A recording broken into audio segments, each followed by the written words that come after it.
The jockeying over rules and delegates continues. It's almost like the Democrats can't even agree on how to count. I'm joined by Michael Regenberg, who is working with supporters of Hillary Clinton. Tom O'Neill is a former Massachusetts lieutenant governor who supports Barack Obama for president. Welcome back to both of you.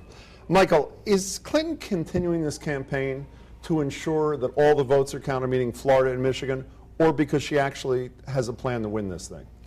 Well, I mean, I think the first step really is to count the votes in Florida and Michigan. So, you know, I don't know what the long term, but, you know, I think there are two things. One, you have to play out the rest of the states. There's no reason not to do that. Puerto Rico and two more to go, plus Florida and Michigan. Absolutely, and Yep. Florida and Michigan. And Florida and Michigan, you know, even leaders of the Democratic Party will acknowledge that those votes have been certified. They should be included in the totals. Well, speaking of the leaders of the Democratic Party, though, well, Hillary Clinton, I think today or in the last 24 hours, was comparing the denial of these votes literally to slavery and civil rights, things like this.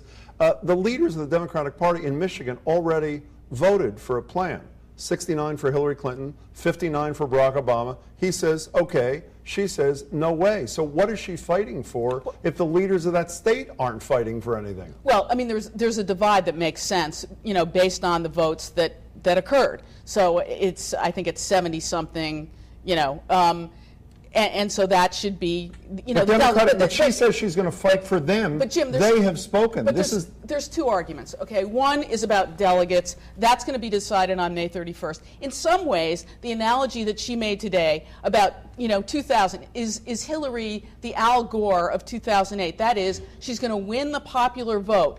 And we'll get to the popular vote in a Obama's going to win the delegates. No more Mr. Nice Guy, Tom O'Neill. When you hear these arguments about Florida and Michigan, you've been in politics forever, what's your reaction? I choke a little bit because I remember the history, to be perfectly honest with you, about the two candidates, Barack Obama and Hillary, promising the people of New Hampshire that they'd swear off the other two states, Florida and Michigan, that wanted to come before New Hampshire. And Hillary swore her allegiance and loyalty to the folks of New Hampshire, saying they should come first. Barack Obama did the same thing. It was Hillary that went back on her word, going back to Florida and campaigning. She never campaigned in Florida. She had a couple of fundraisers. She didn't technically campaign. But Tom, do you not worry, as a practical matter, I think virtually everybody agrees that voters who might vote Democratic in Florida and Michigan come November are pretty critical to Obama or Clinton being the next president of the United States. So at some point, some deal has got to be struck here, not just letting them sit out in the hall in Denver, right? Well, they can't let them sit out in the hall in Denver. I think what they can do is say, hey, look, there were commitments made here to both these candidates and to the people of Florida and to the people of Michigan.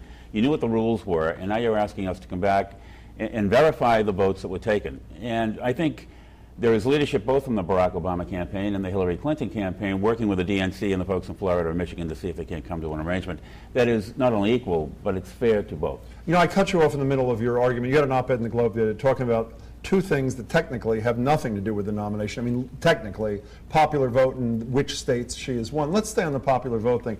I have to say, this is the most convoluted argument I've ever heard. She made it again last night, saying she's gotten more votes as a Democratic candidate than anybody in the history of the thing.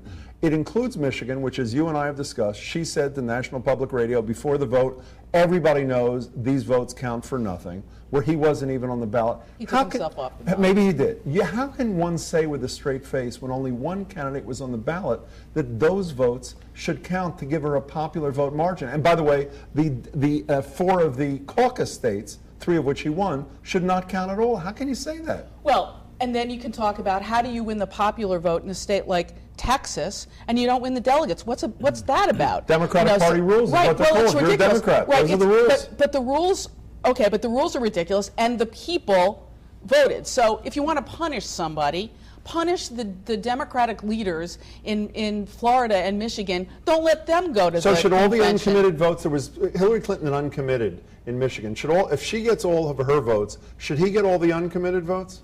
Maybe that's a Which fair. would mean she wouldn't be leading the popular votes anymore. I think the more she talks about the popular vote, the more Nixonian she sounds. Because the more she says it, the more she believes it. And it's just extraordinarily... Well, let's talk about another...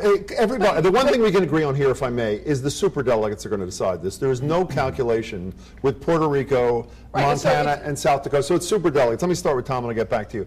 Karl Rove, who I admit is not a friend of Democratic politics for the most part, does this, I think, pretty impressive electoral map in the last 24 hours in which he makes a pretty compelling case some may think it's politically motivated, look reasonable to me. She's the one who can beat John McCain electorally, not Barack Obama. And as Howard Dean himself has said, who I think is leaning towards Barack Obama, what he keeps saying is the job of the superdelegates is to ensure that the person most likely to beat the Republican is nominated. So why shouldn't the electoral map cause superdelegates to say she's the one? I think superdelegates should pick the person whom they think can best represent the Democratic Party and win in November at number one.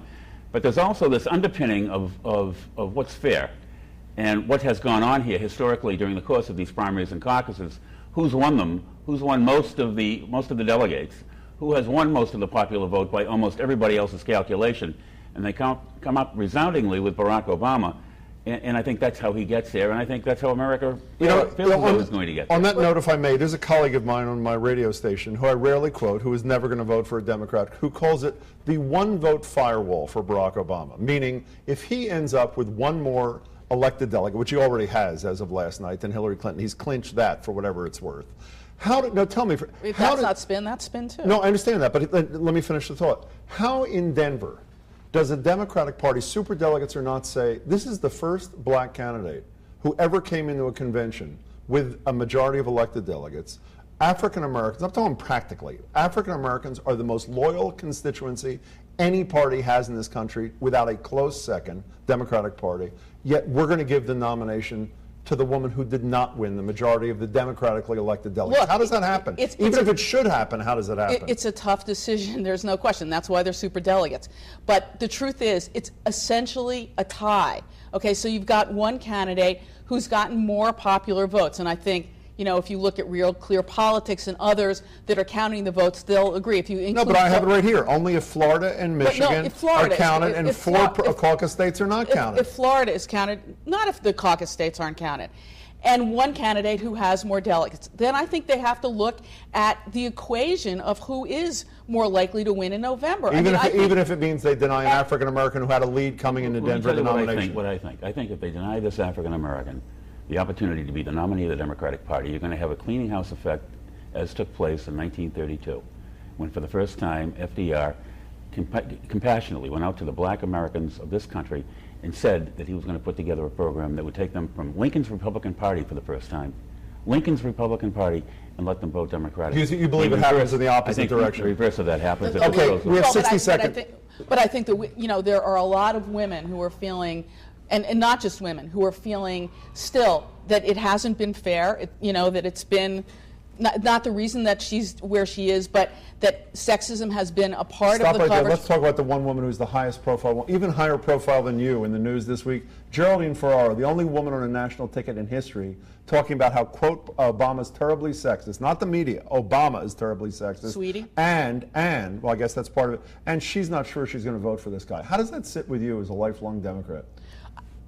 Personally, I can't, you know, I think what Hillary says is, in the end, the party has to come together. It's more important to look at November. But I think that we've got some steps along the way. So let's play this out. Let's see what happens on May 31st, and let's see what happens on June 3rd. You're the only person that's sitting at this table who's ever been in number two, supposedly the worst job in America, lieutenant governor, vice president. Is this what heals the wounds if Barack Obama swallows hard and says, despite the bitterness, Hillary Clinton, I want you to be my number two, whether you take it or not? I don't believe for a minute that this Democratic Party is going to challenge America twice with a minority and a woman on the same ticket. I really don't believe that.